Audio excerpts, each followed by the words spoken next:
ආයුබෝවන් සුබ දවසක් වේවා කියලා අදත් අපේ EduLIFE Solutions YouTube channel එකට ඔයාලා හැමෝම ආදරයෙන් පිළිගන්නවා. ඉතින් අපි අද කතා කරන්න බලාපොරොත්තු වෙන්නේ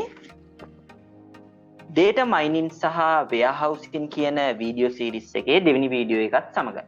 ඉතින් මේ වීඩියෝ එකෙන් අපි කතා කරන්න බලාපොරොත්තු වෙන්නේ RapidMiner කියන software එකේ interface එකේ තියෙන වැදගත් තොරතුරු. එහෙම නැත්නම් ඉන්ටර්ෆේස් එකේ වැඩ කරන්නේ කොහොමද කියන බේසික් අයිඩියා එකක් තමයි අපි මේ වීඩියෝ එකෙන් කතා කරන්න බලාපොරොත්තු වෙන්නේ. ඉතින් අපි RapidMiner install කරගන්න සහ ඒකේ introduction එකක් පළවෙනි වීඩියෝ එකෙන් කියලා දුන්නා.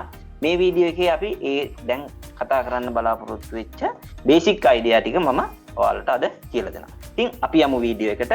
අනිවාර්යයෙන්ම වීඩියෝ එක යන්න කලින් ඔයාලට මතක් කරනවා අපේ channel එක subscribe කරන්න, bell icon එක click කරන්න අමතක කරන්න එපා. right.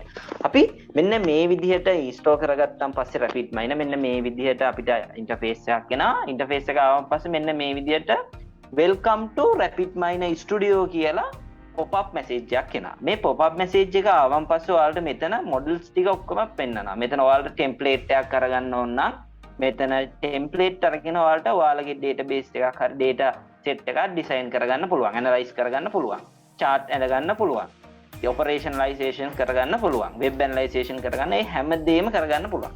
අපි දැනට ওই දේවල් වලට යන්නේ නැහැ. අපි ඉස්සෙල්ලම මේක blank process එකකින් වැඩ පටන් ගන්නවා. ඉතින් අපි මෙන්න මේ විදිහට blank කියලා click කරගත්තාන් පස්සේ මෙන්න මේ විදිහට pop-up message එක අයින් වෙලා මෙන්න මේ විදිහට ඔයාලට software එකේ interface එක පෙන්වනවා. මේ interface එකේදී ඔයාලට මෙන්න මේ විදිහට දැක ගන්න පුළුවන්. අපි මොනවා හරිම දෙයක් drag and drop කර ගැනීම තමයි මෙන්න මේ RapidMiner එකේදී වෙන්නේ. එතකොට අපි data set එකක් drag and drop කරගන්න අරගෙන මෙතන අපිට ඕන විදිහට design කරගන්න තියෙනවා. ඉතින් මේ කියන්නේ drag and drop අපිට අවශ්‍ය විදිහට designing part එක මෙතන කරගන්න පුළුවන්.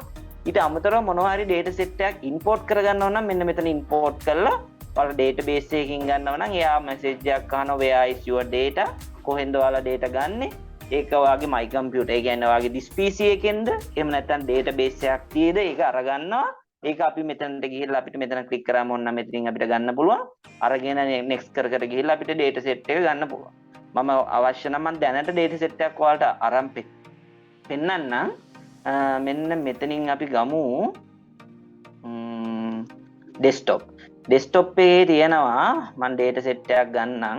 right. මෙන්න මෙතන මේ data set එක මම දැනට ගන්නවා. අරගෙන මෙතන next කරලා මෙන්න මේ විදිහට අපිට data set එකක් මේකට ගන්න පුළුවන්. අරගෙන next කරලා මෙන්න මෙතනින් අපිට repository එක set කරලා මෙතන finish කරලා දුන්නාන් පස්සේ data set එකක් මෙතනට එනවා. දැක්කනේ data set එකක් ආවා. එහෙම ගන්න පුළුවන්. ඉතින් මම දැනට ඒක ඔයාලට import කරන විදිය කියලා දුන්නේ ඒකයි. ඊට අමතරව මේ data set අපිට මෙයා locally එයාගේ මොනවද interface එකෙන්ම ගන්නත් පුළුවන්. ඉතින් import කරන විදිහ තමයි මම ඔයාලට කියලා දුන්නේ. මෙතනින් අපිට අවශ්‍ය නම් වෙන repository එකක් create කරගන්න පුළුවන්. මෙහෙම ගිහිල්ලා මෙතන new repository ගිහිල්ලා next දීලා මෙතන නමක් දීලා ඒ repository එකට next ගිහිල්ලා finish ගිහිල්ලා ඒ වැඩ ටික කරගන්නත් පුළුවන්. ඉතින් ඔන්න ඔය ටික තමයි උතන තියෙන්නේ. මෙන්න මෙතන තියෙන්නේ repository එකේ විස්තර. repository එකේ විස්තර ගත්තාම මම දැන් cham repository එකක් හදාගත්තනේ locally. ඒක තමයි මෙතන පෙන්නන්නේ. මේක locally හදනවා locally. database එකේ හදනවා database. දැන් database එකක් නැහැනේ අපි ගත්තේ නැහැ. ඒක නිසා තමයි ඔහොම වෙන්නේ. අපිට sample data set උත් මේ RapidMiner එකේ දීලා තියෙනවා. ඒ RapidMiner එකේ දීපු sample data මෙන්න මෙතනින් ගන්න පුළුවන්. එයා officially එයාගේ RapidMiner software එක ඇතුලේ folders හදාගෙන තියෙනවා data, processes, template, time series, tutorials කියලා එයා හදාගත්තා.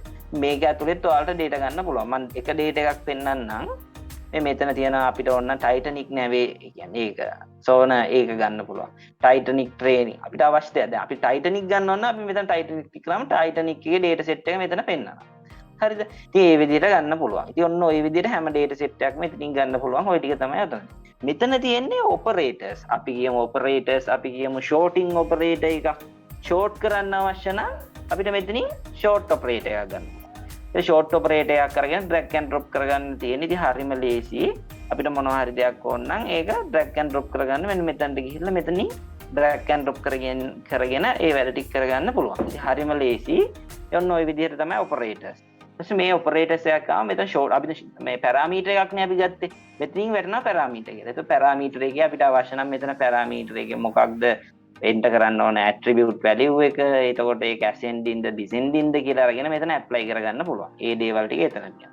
ඊට අමතරව මෙතන data set එකක් search කරලා ගන්න පුළුවන්. ඒ දේවල් ටික මෙතන තියෙනවා. අනිවාර්යයෙන්ම අපි ඩිසයිනින් එකක් අඳිනව නම් ඩිසයිනින් එකේ ඉන්පුට් එක අවුට්පුට් එක තියෙනවා. right? ඒක අනිවාර්යයෙන්ම මතක තියාගන්න. මේකෙදි ඉන්පුට් එක අපි මෙතනට සෙට් කරන්න ඕන. හරිද? ඉන්පුට් එක සෙට් කරලා අවුට්පුට් එකක් අපි මෙතනට දාගන්නවා. ඉතින් ඔන්න ඔය ටික අනිවාර්යයෙන්ම තියෙනවා. එහෙම නැත්නම් අපිට මේකේ ඩිසයින් එකක් ගන්න බෑ. රිසල්ට් එකක් ගන්න බෑ. right? ඉතින් මම ඕක කියලා දුන්නා ඔයාලා දැනගන්න. මෙතනින් ඩිලීට් කරගන්න පුළුවන්. මෙතන රයිට් ක්ලික් කරලා ඩිලීට් කරගන්නත් පුළුවන්. ඔන්න ඊට පස්සේ ආයෙත් අර විදිහටම එනවා.